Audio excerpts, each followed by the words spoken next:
For months and months and months, Rick Santorum labored in the vineyards of Iowa, sort of unknown and forgotten. And now he's at the top of the pile. But as Herman Cain and Newt Gingrich before him might have warned him, sometimes it's better to be forgotten than on top of the pile and suddenly under the microscope. Rick Santorum finds himself under the microscope. Front page article in the Washington Post this morning, role as D.C. insider made Santorum a millionaire. Front page article of the New York Times, headline, when Santorum left the Senate, familiar hands reached out. Well, it may be news to a lot of Americans, but it's not news to CREW, Citizens for Responsibility and Ethics in Washington. They've been on Santorum's case for some time now. Melanie Sloan is the head of CREW, joining us again this morning. Melanie, nice to see you. Happy New Year. Happy New Year to you, too. I know people always think Citizens for Ethics and Responsibility in Washington is a contradiction in terms, but you are there as a citizens watchdog doing a great job. So tell us about Santorum. He's got a lot of baggage that people may not know about, right? He does. It's really funny to see him coming back and portraying himself as this outsider when really he's been the ultimate insider. It was back in 2006, so almost 6 years ago now, that CREW first named Mr. Santorum as one of the most corrupt members of Congress. He was heavily involved in pay-to-play politics. He was part of the Tom DeLay and Grover Norquist K Street project, and he had a questionable mortgage. And then there's list upon list of things. And you filed complaints with the Senate Ethics Commission way back then when he was in the Senate. Yep. Right, when he was a senator back in February of 2006, we had filed a ethics complaint against him about a mortgage he'd received. And this is, predates all the countrywide Friends of Angelo program. But Mr. Santorum had taken a mortgage loan from something called the Philadelphia Trust Company. The Philadelphia Trust Company was a bank that only dealt with high net worth individuals, and you had to have an account in the bank in order to get a mortgage from them. Mr. Santorum was neither high net worth nor had an account in the bank, and yet he was able to get a mortgage from this company. And by the way, the officers of the bank were donors to Mr. Santorum's campaign. And this is a clear violation of Senate gift rules. So it really was a gift to Santorum, which he was... It was a gift because loans under the rules... Not allowed to take, right? Loans can be gifts, and the rules say in the Senate that you're only allowed to accept things that regular people could get, not because you're a senator. It was a pretty healthy loan, too. The house, as I've seen, was worth $640,000, $643,000, something like that. And the loan was for $500,000. Right, it was for $500,000. Yeah, try to get that if you're an average consumer out there. So what did the Senate Ethics Committee do? What they usually do, which is exactly nothing. We never heard back. Never heard back. Never had a hearing, never had an investigation, just gone. No, right. One other, so, there are a lot of similarities I find between Rick Santorum and Newt Gingrich, both of whom portray themselves as outsiders. Both of whom, however, are classic Washington insiders, meaning they were in Congress, in the Senate, they left, they didn't go home, they stayed here, and they peddled. And they cashed in. And they cashed in, right? Yep. And peddled their in a big influence. way. I mean, both Mr. Santorum is now quite wealthy, and he used to talk about how he was one of the poorer members of the Senate. And obviously, he was at the time. He was. No, that's true. Yeah. And now Mr. Gingrich, who may well be the greediest man in Washington, has made literally tens of millions of dollars peddling his former role as the former Speaker of the House. Yeah, exactly. I want to interrupt you for just a second because these numbers just broke. The numbers for the latest jobs numbers for the month of December. The Labor Department reporting 200,000 new jobs created in the month of December, and the unemployment rate going from 8.7, I think it was, down to 8.5%. I'm sure we'll be hearing something from the White House about that a little bit later, but that is certainly good news and continues moving the economy forward, not as fast as we want, but I think this is about the 8th straight month of new job increases, where the first month that President Obama was in office, we lost 800,000 new jobs. So just want to get that news out for our listeners.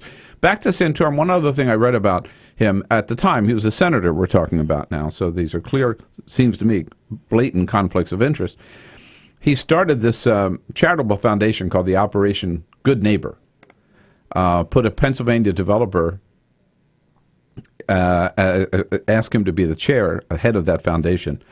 And then he went ahead and got $8 million in earmarks for that developer's project, real estate project in Chester, Pennsylvania. So it was pay to play for Santorum, wasn't it? It was, and this is the kind of thing that we've seen often, and it's really particularly troublesome when members of Congress use charities in this way. Yeah. But this charity, by the way, was even run out of Mr. Santorum's campaign office. And he was clearly using it as a way when folks can no longer contribute to a campaign because they've maxed out, they can't contribute any more money, they then would contribute to Mr. Santorum's charity. And this is something Tom DeLay also was very involved in. And then in return for those donations, Mr. Santorum would exchange legislative assistance. And he brags about the earmarks that he got for his friends in Pennsylvania. He does. And now even Senator John McCain, a well-known Republican, former presidential candidate, but also earmark foe, has criticized Mr. Santorum very severely yesterday for his earmarking ways. Tell us about the K Street project. Again, we're talking about when Santorum was a senator, not anything he might have done as a lobbyist or advisor or consultant. So K Street project amounted to what, and what was his role?